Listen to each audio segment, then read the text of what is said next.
បាទសួស្តីបងប្អូនទាំងគ្នាមកកាន់វីដេអូបើកប្រអប់ motor ខាត់ Makita ដែលដំណើរការដោយថ្មប្រភេទ 18V lithium ion ដែលខ្ញុំកំពុងកាន់នេះមួយប្រអប់នេះតែម្ដងគឺមានលេខកូដ DBS180Z Z នៅខាងចុងគឺបញ្ជាក់ថាប្រអប់នេះមិនបានរួមបញ្ចូលជាមួយនឹងថ្មនិងឆ្នាំងសាកទេមាន logo brand Makita 9mm Cordless base sander Cordless base sander គឺជាឈ្មោះរបស់វាជាភាសាអង់គ្លេសបាទ LXT 18V lithium ion BL motor បាទ 9mm អូខេ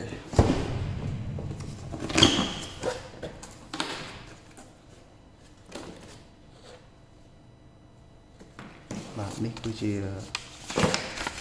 បានតនីសភៅណែនាំពីការប្រើប្រាស់ហើយក្បាច់របស់វាបាទនេះគឺជាអង្គមចាប់ដៃកាន់ចំហៀងដៃកាន់ចំហៀងกระดาษខាត់នៅក្នុងហ្នឹងគឺមាន2បាទ2ស្លឹកបាទ2ស្លឹកណា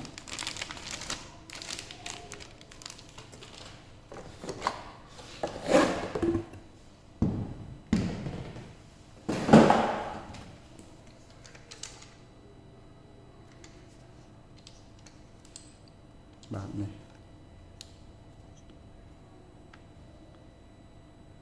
9គុណនឹង 533mm DBS180 DBS180 ហ្នឹងគឺជាលេខ model បាទគឺជាបាទលេខ model របស់ motor នេះផ្ទាល់បាទនៅលើប្រអប់ហ្នឹងគឺ DBS180Z បាទបញ្ជាក់នៅលើប្រអប់ហ្នឹងបាទគឺបានន័យថាឲ្យបងប្អូនទាំងគ្នាដឹងថាក្នុងប្រអប់ហ្នឹងគឺมันមានថ្មនិងឆ្នាំងសាកណាបាទអញ្ចឹងនៅពេលបងប្អូនទាំងគ្នាទិញទៅប្រើគឺបងប្អូនទាំងគ្នាបាទទិញថ្មនិងឆ្នាំងសាកទៅផងបាទនេះ DBS180 ហូបកាយ 18V អូខេហើយនេះគឺមានបាទ BL motor បញ្ជាក់ប្រាប់ថា motor នេះគឺជាប្រភេទ motor មិនប្រើធ្យូងនេះ LED របស់វាអូខេអញ្ចឹងចាប់ដើមបាទរៀបចំយើងរុញនេះឡើង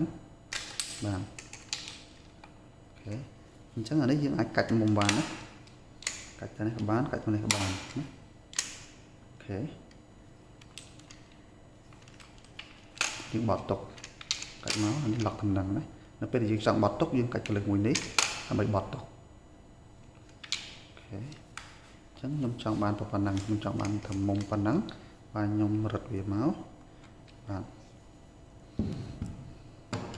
ដោយសារกระดาษខាត់នេះបាទគឺយើងមិនអាចហែកបានអញ្ចឹងខ្ញុំអត់អាចដាក់กระดาษខាត់បានទេបាទហើយយើងដាក់នៅនេះណាអូខេបាទអញ្ចឹងយើងធ្វើការដាក់ថ្មចូល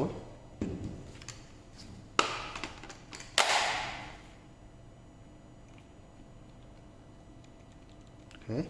តនេះគឺមានបាទសញ្ញាបាទ unlock យើង unlock មកយើងអាចប្រើបានបាទសញ្ញានេះគឺសញ្ញា lock មិនអាចជិះពងតាក់បានទេបាទ unlock មកបាទនៅខាងនេះគឺមានកន្លែងសេរីល្បឿនបាទលេខ1ណាតមកទៀតលេខ2លេខ3លេខ4ហើយនិងលេខ5បាទមាន5លេខ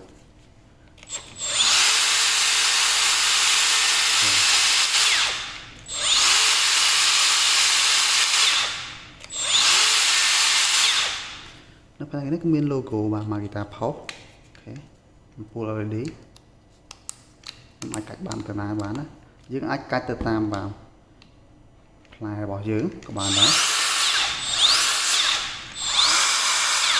អូខេ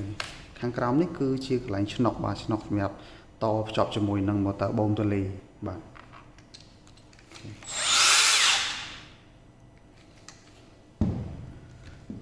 បាទអញ្ចឹងចំពោះវីដេអូបើកប្រអប់ motor ខាត់ Makita ដែលដំណើរការដោយថ្មប្រភេទ 18V lithium ion លេខកូដ DBS180Z បាទមានតែប៉ុណ្្នឹងទេសម្រាប់បងប្អូនទាំងអស់គ្នាមានចំណាប់អារម្មណ៍បាទជាមួយនឹង motor ហ្នឹងអាចខមមិននៅខាងក្រោមវីដេអូបានណាបងប្អូនទាំងអស់គ្នាហើយខ្ញុំក៏អរគុណសម្រាប់បងប្អូនទាំងអស់គ្នាដែល